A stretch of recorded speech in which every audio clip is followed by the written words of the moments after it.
ये क्या हुआ तुमका? नहीं अरे कुछ नहीं बोल। अरे अनिल अनिल बैठो अनिल हमारी बात तो सुनो।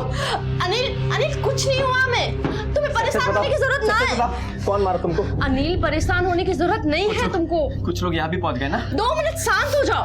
अनिल रुको, शांत हो जाओ तुम। अरे भैया कहा भैया? तुम्हारी भाजी को चोट लगी, खून बह रहा है और तुमको कोई परवाह नहीं है। अनिल 1 मिनट, हम सब्जी काट रहे थे तो थोड़ी सी चोट लग गई, इतनी सी बात है और तुम इस बात का बवाल बना रहे हो। सब्जी काट रहे थे? हाँ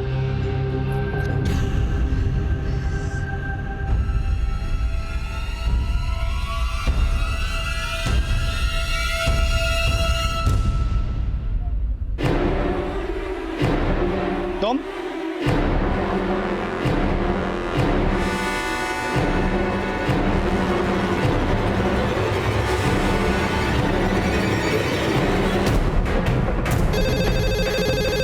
कंट्रोल रूम। सब हमारी जान को खतरा है साहब। सब हमें मार देगा साहब। कौन मार देगा? कहाँ हो तुम? साहब मैं थाने हाईवे खाड़ी के पास वाले जंगल में। साहब हमें बचा लीजिए साहब। हॅलो हॅलो हॅलो, ठाणे हायवेला जे जंगल आहे तिथे बाजूला एक खाडी आहे, तिथे एक माणसाला मारायची कोशिश केली जात आहे. तुम्ही प्लीज त्या लोकेशनवर लवकर पोहोचा.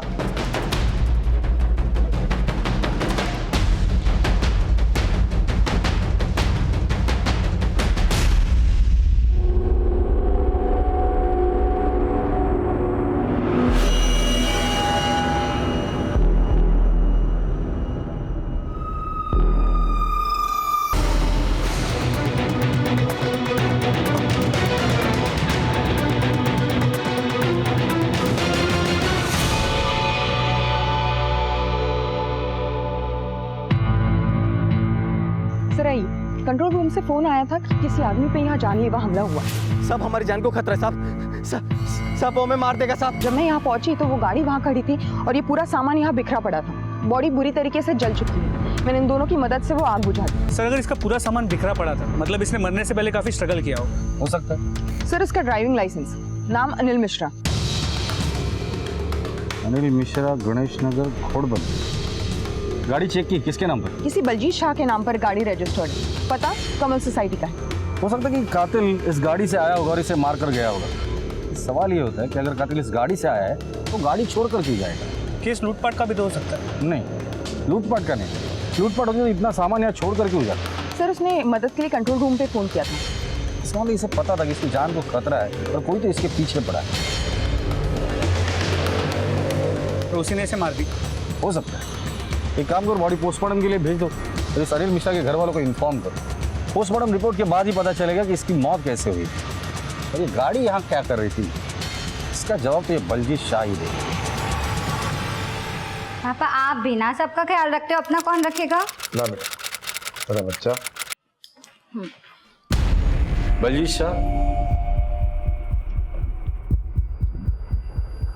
जी हाँ, मैं ही हूँ, कहिए। बलजीत जी, कल रात को हम एक आदमी की लाश मिली। उसके लाश के पास एक गाड़ी मिली जो आपके नाम पे रजिस्टर है। क्या आप किसी अनिल मिश्रा को जानते हैं? ड्राइवर था जी सादा, पर मेरी गाड़ी वहाँ मैंने नहीं पता जी किस तरह पहुँची। सर बहुत ही अजीब आदमी था, इतनी रैश ड्राइविंग करता था ना वो।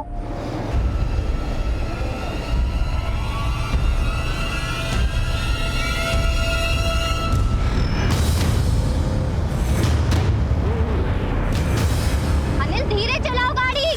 तो चुप कर बेटा, मैं बताता हूँ। देखो जी, अनिल कुछ दिनों से बहुत डरा रहा था। ऐसा लगता था जैसे उसको उसकी जान का खतरा हो। और मेरी बेटी हेतल नू बड़ा घूर घूर के देखता था जी। देखो जी, हमारे यहाँ तो वो ड्राइवरी का काम करता था। बाहर उसने क्या रायता फैला रखा था ये सानू कोई नहीं पता। कल सुबह ही मैंने उसे काम से निकाल दिया था। जी साहब। अनिल, तू गाड़ी की चाबी नीलेश को दे दे। और कुछ दिन पहले भी वो बुरी तरह पिटकर आया था। बलजीत जी, कल रात आप कहाँ थे? आप मुझ पे शक कर रहे हैं? देखिए जी, मेरी तबीयत ठीक नहीं रहती, मैं अपने घर पे आराम कर रहा था। और आप? ये भी घर पे थी। इसे तो ड्राइविंग ही नहीं आती। सबसे बड़ी बात यह है कि हमारी गाड़ी की चाबी बिल्डिंग के वॉचमैन के पास रहती थी जिसका नाम नीलेश है। और नीलेश की और अनिल की अक्सर झड़प हुआ करती थी। ये नीलेश और अनिल आपकी सोसाइटी में कब से काम कर रहे हैं? अनिल तो अभी 7-8 महीने पहले ही आया था, लेकिन नीलेश 4 साल से काम कर रहा था। तंग आ गया था मैं इस अनिल से। और तंग आकर आपने नीलेश की मदद से अनिल को मार डाला। ये आप क्या कह रहे हैं? और मैं भला उसमें क्यों मारूंगा? ठीक है, मैं नीलेश के डिटेल्स इनसे ले लेना और उसका मोबाइल ट्रैकिंग पे डालना। सर नंबर बताइए नीलेश को।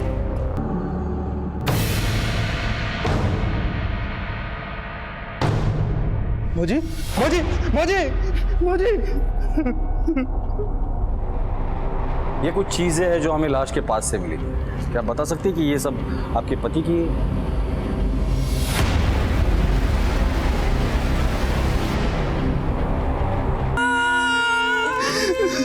हाँ साहब, ये मेरे भैया की है। आपके पति की किसी के साथ कोई दुश्मनी, लड़ाई, झगड़ा? उनका किसी से कभी कोई झगड़ा नहीं था। मेरे भैया बहुत शरीफ आदमी थे साहब, अपने काम से काम रखते थे। ये नीलेश और अनिल के बीच अक्सर झगड़ा होता था? अनिल का नहीं मालूम साहब, पर ये नीलेश बहुत गुस्से वाला आदमी था। ये वॉचमैन लोग रहते कहाँ हैं?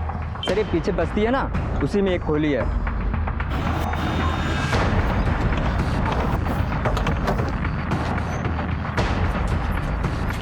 सर ये वाला घर।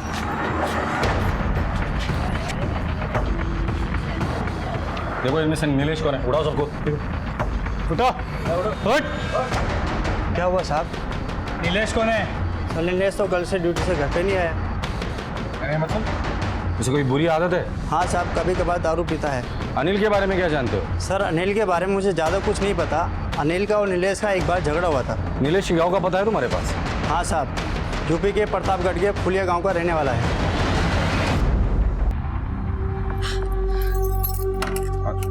सब ठीक हो जाएगा भाभी, मत रो। बैठो बैठो, पानी लाते हैं।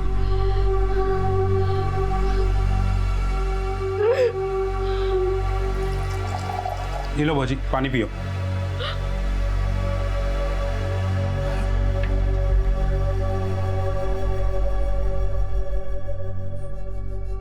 क्या बात है भौजी, क्या एक्टिंग किया पुलिस वालों के सामने।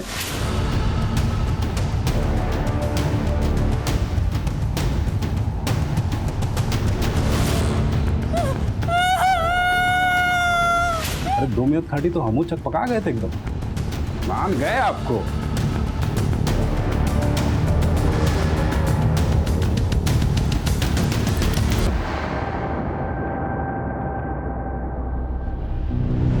नफरत के लिए कोई ठोस वजह भी तो होनी चाहिए।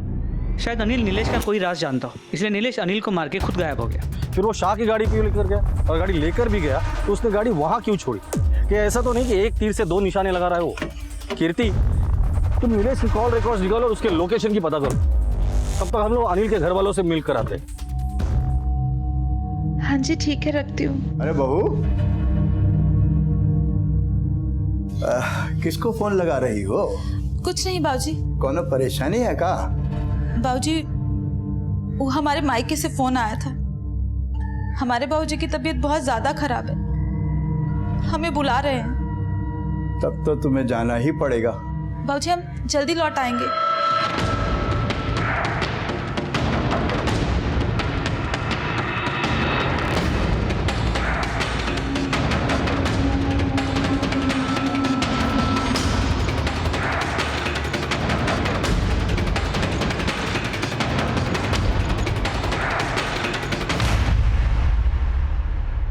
सर घर में कुछ नहीं मिला। अनिल की किसी के साथ कोई दुश्मनी थी या उसको कोई परेशानी थी? हाँ साहब, वो कुछ दिन से बहुत परेशान थे, लेकिन अपनी परेशानी के बारे में वो किसी को बोले नहीं। अभी कुछ दिन पहले ही वो घायल होके आए थे साहब।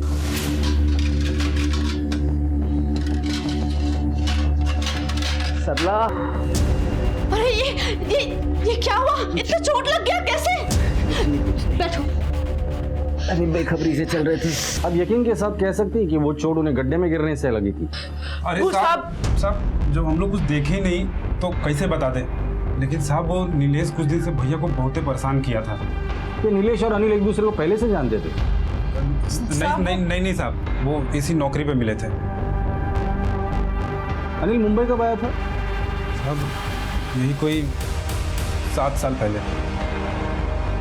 ठीक है,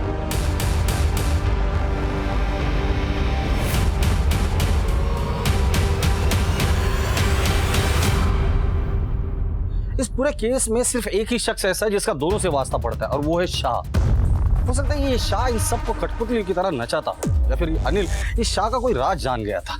एक काम करो, इस शाह के कॉल रिकॉर्ड निकालो और पता करो ये नीलेश से कितनी बातें करता था। सर, एक बात नोटिस की तुमने, मैं सवाल बीवी से पूछ रहा था और जवाब भाई दे रहा था। तो अनिल की कुछ दिनों पहले किसी के साथ मारपीट हुई थी, हो सकता है कि ये मारपीट करने वाला नीलेश ही। अगर नीलेश और अनिल की मारपीट हुई है और अनिल ने मारा है इसे, लेकिन ऐसा भी तो हो सकता है कि सर कॉल रिकॉर्ड्स के मुताबिक कत्ल के वक्त अनिल और नीलेश एक ही लोकेशन पे थे, शायद दोनों साथ में थे। कंट्रोल रूम में कॉल आने के बाद अनिल का फोन स्विच ऑफ हुआ, जबकि नीलेश का फोन उसके कुछ देर बाद ही ऑफ हुआ है। आखिरी कॉल किसे किया था? सर लास्ट कॉल यूपी के प्रतापगढ़ में किसी को किया है। तो नीलेश प्रतापगढ़ का रहने वाला है, लगता है गांव भाग गया हो। यूपी पुलिस को इन्फॉर्म करो कि ये नीलेश के बारे में सब कुछ पता करे, और उन्हें कुछ पता चलता है तो हमें इन्फॉर्म करें। सर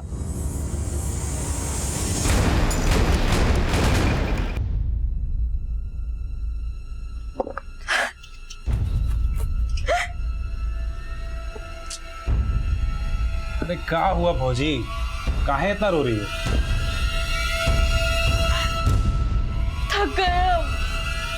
थक गए पुलिस के सवालों से। ये डर मन में रखकर हम जी नहीं पाएंगे। हम अभी जाकर उसको। अरे भौजी, तो तुमको कौन सा जिंदगी भर पुलिस का मुंह देखना है? अरे बस कुछ ही दिन का तो बात है। अरे हम तो तुमको अभी यहाँ से लिया के चल सकते हैं, और उसका बाद पुलिस हम पे शक करने लगेगी। अरे 2-4-10 दिन में मामला ठंडा हो जाएगा, फिर लिया चलेंगे तुमको। ठीक है, आप लोग नीलेश के घर पे नजर रखिए, और अगर वो घर पे आता है तो उसे उठा लीजिए और हमें इन्फॉर्म कर दीजिए। जी सर, नीलेश घर पे नहीं मिला। आस पड़ोस में पूछताछ जारी है, और उसके बैकग्राउंड चेक में कोई उसका क्रिमिनल रिकॉर्ड भी नहीं मिला। महेकर, ये नीलेश अपनी बीवी को कांटेक्ट करने की जरूर कोशिश करेगा। यूपी पुलिस को बोलो कि नीलेश की बीवी का मोबाइल सर्विलेंस पे डाल दो और आने वाले हर कॉल पर नजर रखो। सरला का कहना है कि अनिल पट्टी बांधकर घर पर आया था, मतलब वो जरूर किसी क्लिनिक में गया होता।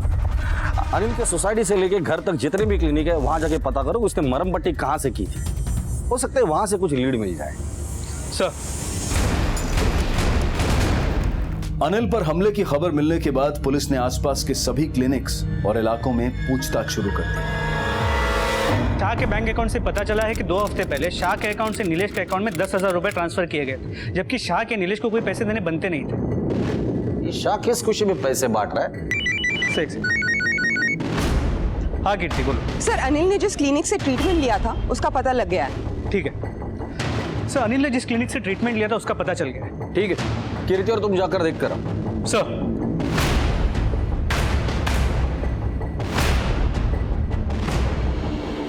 सर आगे एक चौराहे पे अनिल को बहुत गंदी तरह से मारा था। आपने पुलिस को इन्फॉर्म क्यों नहीं किया? सर एक्चुअली कंप्लेंट तो उसने करनी चाहिए ना जिस पे हमला हुआ। मैंने उसको बहुत समझाया पर वो बिना बोले निकल गया। तो उसे लाया कौन था, आप जानते हो उसे? सर 4 रास्ते पे एक मेडिकल वाला है जो मुझे जानता है, वही लेकर आया। हाँ साहब, यही तो मार खा रहा था, और जो इसको मार रहा था ना सब, उसके सर पे तो खून सवार था। क्या मारने वाला ये आदमी था? हाँ ये नहीं, ये मारपीट हुई कर ये आगे सर रोड पे। अगर नीलेश ने नहीं मारा तो और कौन हो सकता है?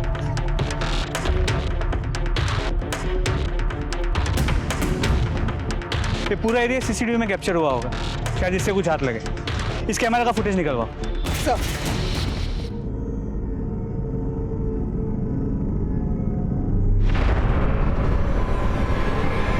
मैं वहां नहीं था, मेरी तबीयत ठीक नहीं थी, इसलिए मैं घर पर आराम कर रहा था। यह सच है कि आप घर पर ही थे, लेकिन यह भी सच है कि अनिल को मारने के लिए आपने नीलेश को 10,000 रुपए दिए थे और आपकी गाड़ी भी। गाड़ी मैंने उसे पार्क करने के लिए दी थी। रही बात पैसों की, तो पैसे उसने मुझसे मांगे थे अपने बाप की आंखों के ऑपरेशन के लिए। उसने मांगे और आपने दे दिए। चैरिटी का बहुत शौक है क्या आपको? अगर आपको मेरी बात पे यकीन नहीं है तो उसके घर फोन लगा के पता कर दीजिए। वो तो हम पूछताछ करेंगे। हेलो, क्या सर अनिल के घर में आग लगी?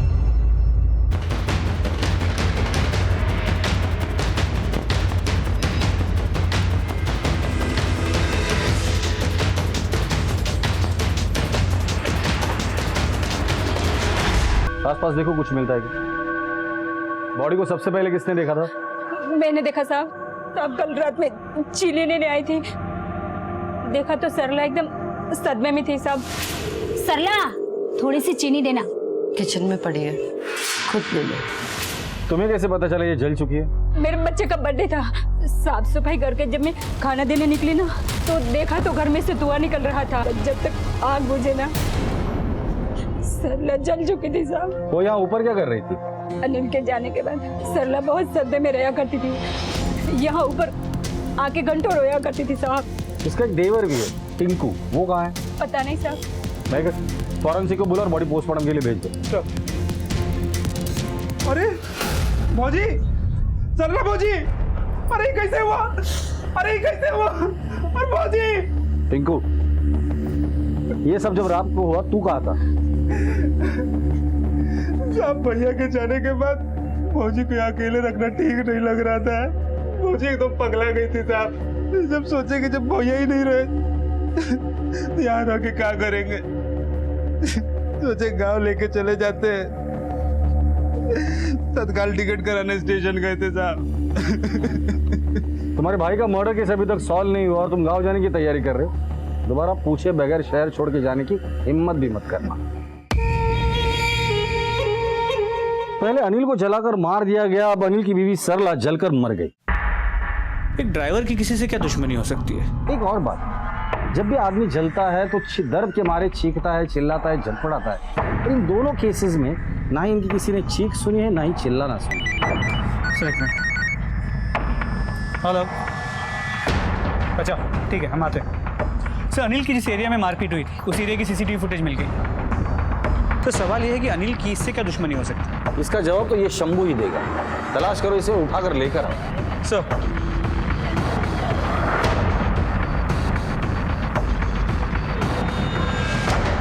जो बोला ना, अभी 17 तारीख को तेरा इंतजार करेगा। मैं तेरा बाप लगता है क्या?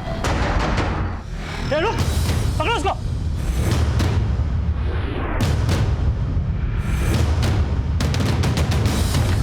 वहां से जाओ।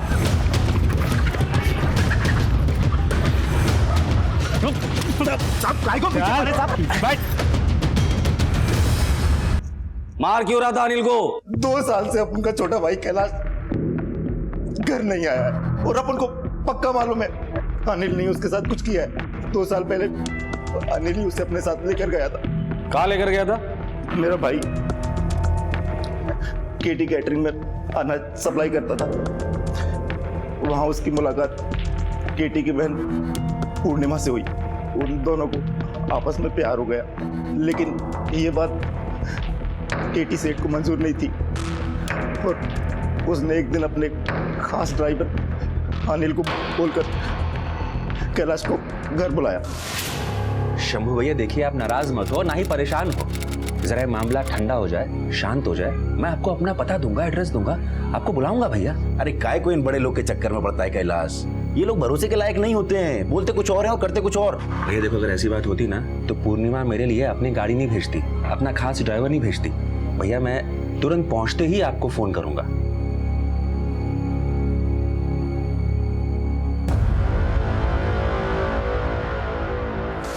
वो दिन से आज तक अपन का भाई घर नहीं आया है साहब। तो अपने भाई की मिसिंग कंप्लेंट तो तूने जरूर लिखाई होगी। कहाँ लिखाई मिसिंग कंप्लेंट? कौन से पुलिस स्टेशन में? साहब अपन का रिकॉर्ड थोड़ा खराब है। अपन को अच्छी तरह से मालूम था अगर अपन पुलिस स्टेशन जाएगा तो पुलिस अपन की फाइल खोल के बैठ जाएगी। जब कैलाश घर वापस नहीं आया तो मैंने केटी सेठ से बात की। मालूम वो क्या बोलता है, तेरा भाई जाने और अनिल जाने, मुझे उन लोगों से कोई मतलब नहीं। उसके बाद अपन ने पूर्णिमा से मिलने की भी कोशिश की, लेकिन मिलने को नहीं पाया। अनिल ने भी केटी की नौकरी छोड़ दी थी। बस उस दिन से अनिल के पीछे कुत्ते के माफिक पड़ गया। उस दिन हिसाब नहीं कर पाया, तो इसलिए दूसरी बार मौका मिलते ही अनिल को जलाकर मार डाला। नहीं साहब, अपन उसको मारना नहीं चाहता था, खाली इतना पूछना चाहता था अब अपन का भाई किधर है। ए शंभू, ये रोने धोने का नाटक बंद कर, बहुत शातिर है तू। लेकिन तूने बताई हुई एक भी बात अगर झूठ निकली ना तो यही उल्टा लटका कर मारूंगा। पुलिस क्यों अनिल की 7 साल बीती जिंदगी की जांच में लग गई। अनिल और उसकी पत्नी सरला की हत्या हो चुकी थी, नीलेश गायब था। आखिर इन सब के पीछे किसका हाथ था? सवाल अब भी बड़ा ये था कि एक मामूली ड्राइवर की हत्या क्यों की गई थी और उसके पीछे क्या राज था।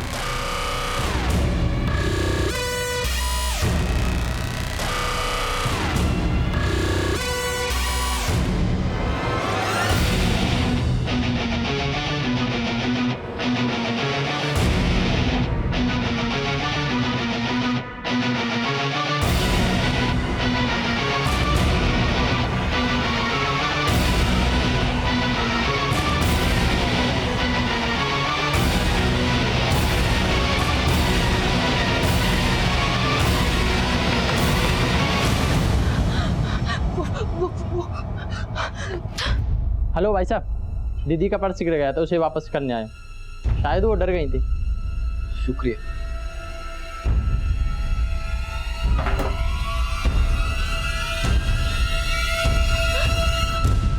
और कितने दिन चलेगा ये सब? तुम बोले थे कि कुछ दिन में सब ठीक हो जाएगा, कब ठीक होगा? अनिल और कैलाश को तो तुम जानती ही हो। जी, अनिल मेरे भाई का ड्राइवर था और कैलाश भैया के कैंटीन में राशन सप्लाई करता था। जब भैया घर पे नहीं होते थे तो मैं भी उनका बिजनेस देखती थी। तभी मेरे और कैलाश के बीच में दोस्ती हो गई और वो दोस्ती प्यार में बदल गई। मैं कैलाश से प्यार करती थी। जब भैया को इस बात का पता चला तो उन्हें अच्छा नहीं लगा और उन्होंने कैलाश को काम देना बंद कर दिया। लेकिन इससे हमारे प्यार पे कोई फर्क नहीं पड़ा, बल्कि हमारा प्यार और बढ़ता गया। देखो ना कैलाश, भैया ने मेरी वजह से तुमसे माल लेना भी बंद कर दिया। अगर उन्हें पता चला कि हमें से छुप छुप के मिल रहे तो पता नहीं वो क्या करेंगे। क्या करेंगे? मरवा देंगे मुझे। विश्वास करती हो ना मुझ पर? अच्छा, अब मेरी बात ध्यान से सुनो। बेलगाम में मेरी एक अच्छी पहचान है, वहां पर रहने का इंतजाम हो जाएगा। हम दोनों यहाँ से वहां शिफ्ट हो जाएंगे, एक नई जिंदगी की शुरुआत करेंगे। कैलाश को मेरी जिंदगी से दूर करने के लिए भैया ने मेरी शादी किसी और से तय कर दी और जब मैंने कैलाश को इस बारे में बताया तो हम दोनों ने भागने का प्लान बनाया। और कैलाश ने फ़ोन पे मुझे जहाँ मिलने के लिए बुलाया था, मैं वहाँ गई तो वो आया ही नहीं। क्यों नहीं आया? तुमने तो ड्राइवर अनिल को भेजा था ना कैलाश को लाने के लिए। अनिल को? नहीं, मैंने तो किसी को नहीं भेजा। मैं देर रात तक उसका इंतज़ार करती रही और जब वो नहीं आया तो मैं समझ गई कि उसने मुझे धोखा दिया है। और जब रात को घर लौटी तो भैया को सब सच बताने के अलावा मेरे पास और कोई चारा नहीं था। भैया, भैया मुझे माफ़ कर दीजिए प्लीज़। देख मेरी बात सुन, देर से ही सही, लेकिन तुझे अकल तो आई। देख, तेरा भाई ऐसे घर में तेरी शादी करेगा, पूरा शहर याद रखेगा कि केटी के बहन की शादी हुई। उसके बाद भैया ने मेरी शादी करा दी और मैंने हमेशा के लिए कैलाश को अपने दिमाग से निकाल दिया। माइकर, इन दोनों को जानती हो? मैं इनमें से किसी को नहीं जानती। ठीक है।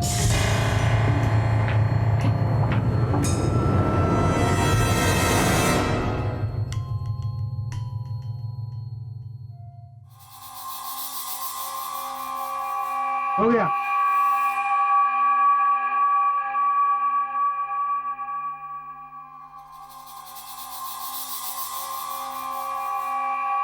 मैडम, खुले पैसे तो ले लो।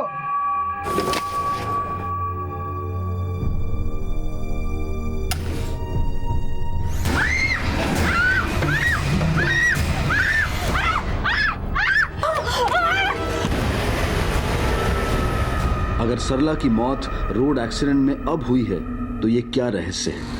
वो किससे मिल रही थी? अनिल, नीलेश और टिंकू कहाँ थे? तो क्या ये सारा खेल नीलेश और टिंकू खेल रहे थे? पुलिस के सामने सारे रास्ते बंद दिखाई दे रहे थे। देखिए मस्के साहब, आप लोग सिर्फ मेरा टाइम बर्बाद कर रहे हैं। मैं आपसे पहले भी कह चुका हूँ, अनिल मेरा एक वफादार और एक ईमानदार ड्राइवर था। मैं खुद उसे यूपी से मुंबई लेके आया था काम के लिए। केटी साहब, तो ये आपका ईमानदार और वफादार ड्राइवर अनिल जो था, वो खुद नौकरी छोड़ के गया था या आपने निकाल दिया था उसे? खुद गया था भाई, अपनी जिंदगी में कुछ करना चाहता था, कुछ बनना चाहता था। और ये कैलाश, उसे क्यों कैलाशवासी कर दिया? कहाँ भेज दिया उसे? 3 साल पहले हमारी कंपनी के लिए फूड और खाने का सामान सप्लाई करता था, लेकिन उसका कस्टमर्स का बड़ा कंप्लेन आने लगा मिलावट के लिए। भाई हम लोग ईमानदार काम करते हैं, एकदम ईमानदारी से। बस मैंने उसे माल लेना बंद कर दिया, सिंपल। ये माल में मिलावट करता था या रिश्तों में मिलावट करता था? मस्के साहब, आप कहना क्या चाहते हैं? पूर्णिमा आपकी बहन, उसके साथ कैलाश का अफेयर था जो आपको बिल्कुल पसंद नहीं था, इसलिए आपने आपके ड्राइवर अनिल को उसे बुलाने के लिए भेजा था और कैलाश को मार डाला। ये बात अनिल को पता थी, अनिल आपको ब्लैकमेल करने लगा था, इसलिए आपने अनिल को भी मार डाला या तो मरवा दिया। मस्के साहब, आप इंस्पेक्टर हैं, इसका मतलब ये नहीं कि आप मेरे घर में आके कुछ भी कहते रहेंगे। एक आसान सा सवाल पूछा है, आसान सा जवाब दे दीजिए। मानता हूं मैं कि पूर्णिमा और कैलाश का रिश्ता मुझे पसंद नहीं था। वो मेरी बहन से नहीं, मेरी दौलत, मेरी प्रॉपर्टी से प्यार करता था। इसीलिए मैंने उसे लात मार के भगा दिया। अनिल को क्यों भेजा था कैलाश को बुलाने के लिए? सर मैं कैलाश की शक्ल तक देखना पसंद नहीं करता, मैं क्यों भेजूंगा उसे? और अनिल और कैलाश का झगड़ा आप उन दोनों से जाके पूछिए ना। इसे जानते हैं? नहीं। ठीक है, जरूरत पड़ेगी तो दोबारा आऊंगा। वेलकम। इस केस में हर कोई अपना दामन झटक रहा है। इस केस में हम घूम फिर कर वहीं आ रहे हैं। ना ही नीलेश का पता चल रहा है, ना ही अनिल के कत्ल में कोई हमें सुराग मिल रहा है। ये कातिल जो भी है बहुत ही शातिर है। पोस्टमार्टम रिपोर्ट के हिसाब से मौत रात को 7 से 9 के बीच हुई है, जबकि कंट्रोल रूम में फोन रात 9:30 बजे गया था। सर ये भी तो मुमकिन है कि अनिल ने अपनी दुश्मनी मिटाने के लिए नीलेश को मारा और फिर शाह को बचाने के लिए उसकी गाड़ी वहां रख दी। हो सकता है मौत शराब में जहर मिलाने से हुई। मगर ताज्जुब की बात है कि उसने बॉडी को जलाया क्यों और आसपास सारी पहचान की चीजें बिखरा कर रख दी थी, जबकि कातिल बॉडी को जलाकर वहां से भाग सकता था। उसने कंट्रोल रूम फोन किया और मौका वारदात पर पुलिस को क्यों बुलाया? शायद पुलिस को गुमराह करने के लिए। पॉसिबल। सर नासिक में एक रोड एक्सीडेंट में इस औरत की मौत हो चुकी है। सर बॉडी क्लेम करने कोई आया नहीं तो उन्होंने ये फोटो सर्कुलेट करवाई। अनिल की बीवी सरला है।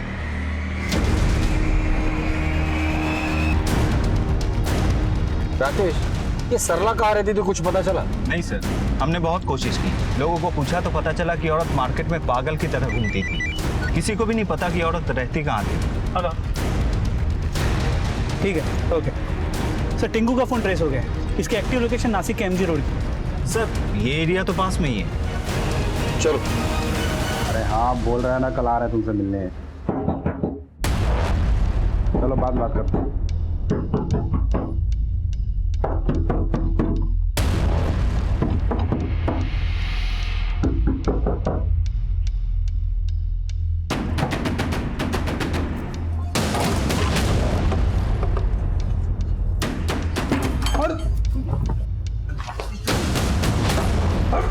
टिंकू? सर ये तो अनिल है। क्या?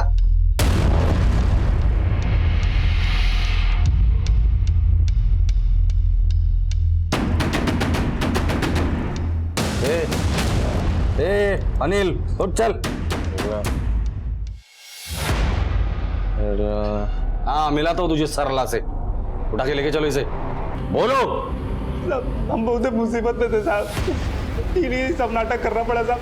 हम अपने लिए कुछ नहीं किए साहब, जो कुछ नहीं किए भैया के लिए किए साहब। क्या हुआ, इतने परेशान क्यों हैं आप? बताइए ना, कुछ तो बताइए हमें। अरे भैया बताइए क्या हो गया? अरे इतना घबरा गए थे आप?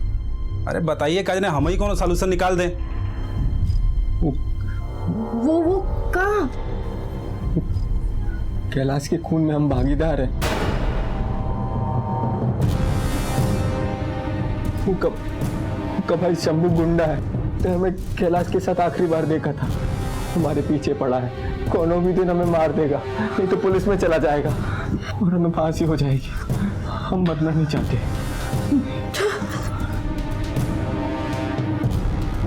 भैया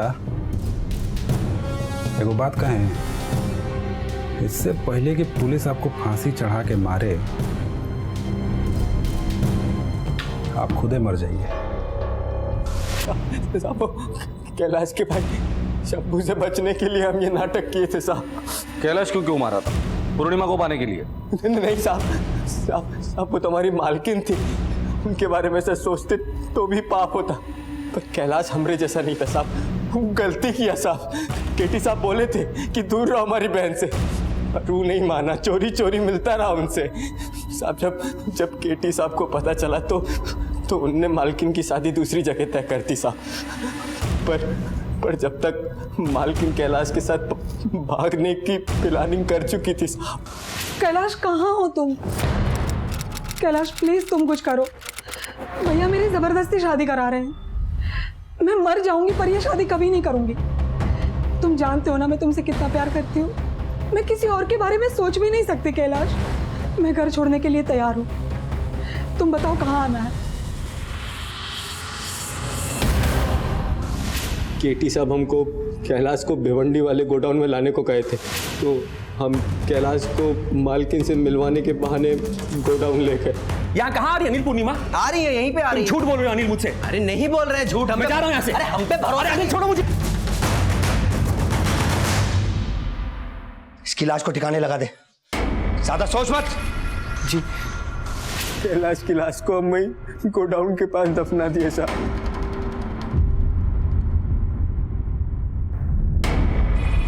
और ये सरला की मौत का नाटक क्यों किया? उसकी जगह पे किसको मारा? साहब सच में गांव जाने वाले थे, बाकी एक रात पहले नीलेश की बीबी को अपने पति के बारे में पूछताछ करते हुए देखे। अनिल भैया को बचाए खातिर जौन कुछ भी किए, सरला भौजी को उसको बाद में बहुत पछतावा होने लगा। उस सदमे में रहने लगी थी साहब। ऐसे में अगर बिंदु घर आ जाती तो पता नहीं क्या हो जाता। फिर हमको सरला भौजी को भी निकालने का रास्ता मिल गया, इसलिए हम खुद बिंदु भौजी को घर ले आके उसको जहर देके मार दिए साहब।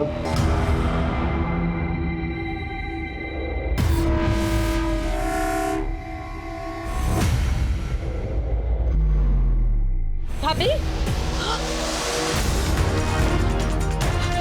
बिंदु भाभी, बिंदु भाभी उठिए, बिंदु भाभी। अरे ये क्या कर दिया इनको? बिंदु भाभी आंखें खोले, बिंदु भाभी। केटी साहब बोले थे कि किसी को पता ना चले, लेकिन शंभू में आखिरी बार उसके साथ देख लिया था साहब। वो हमारे पीछे पड़ा था साहब, ढूंढ रहा था, बहुत मारा साहब। और जान को बहुत खतरा था साहब। खुद की जान बचाने के लिए तूने किसी दूसरे निर्दोष को मार डाला। कौन था वो? नीलेश था ना? हाँ साहब, नीलेश हमारी कदकाठी का था, उसे मारने का प्लान बनाया। हमने टिंकू को भेजा कि हमारी तरफ से जाकर उससे माफी मांग ले। तुम अनिल भैया से गलती हो। देखो गलती वलती जो है ना वो अपना जेब में रखो, समझे? और हमको इतना कमजोर बिल्कुल मत समझना। ऐसा लपड़ मारेंगे ना बत्ती सी बाहर आ जाएगी, समझे? अच्छा मारने से आपको शांति मिलेगा? लीजिए मार लीजिए, मार लीजिए, मार लीजिए, अरे मार लीजिए ना। ए नीलेश भैया चलो ना, सेठ का गाड़ी निकालो, चलते हैं। अरे अनिल भैया बहुत शर्मिंदा है। अब पता है पार्टी वार्टी का पूरा इंतजाम किए हैं। हमको बोले हैं कि नीलेश को लेके ही आना वरना मत आना। चलो चलते हैं ना सब। फिर हम उसको अनिल भैया से मिलाने के लिए ले। अब हम सरला के साथ एक सुखी गृहस्थी बिताना चाहते थे साहब, और सब कुछ ठीक भी चल रहा था साहब। पर वो कहते हैं ना, भगवान यहाँ का यही दिखाता है। अब जिंदगी भर दोनों यहीं जेल में सड़ना। पर टेंशन मत लो, तुम दोनों को कंपनी देने के लिए तुम्हारे मालिक केटी को भी मैं जल्दी भेजूंगा। मुझे मिलावट पसंद नहीं है ना, हमें छूट पसंद नहीं। ले चलो इसे। बूढ़ा लाचार बाप अपने इकलौते बेटे और अपनी बहू को खो चुका था।